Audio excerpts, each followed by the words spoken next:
Good morning everyone. My name is Daviko from 2 Alpha. I would like to share my experience of my annual day practice. This time our annual function theme is very different. Guys, this is cloth. Do you know what cloth is made of? Cloth is made of fabric. So our annual function theme is fabric. You must be thinking it sounds boring. But it is not boring. Rather it is very knowledgeable and very explorable.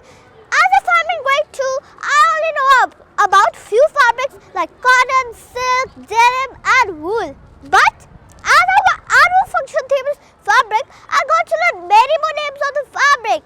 My parents are eagerly waiting to see my annual day dance performance. Last but not the least, I had a great and amazing experience in my annual day dance practice. A profound theme like fabric taught us not only about various cultures of the world, but also about the intricate details of the theme.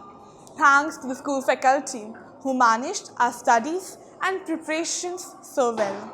Every year, our school selects unique, creative, and spectacular themes which enlighten us about various things. And this is clearly depicted through Fabrica, the saga of needle and thread.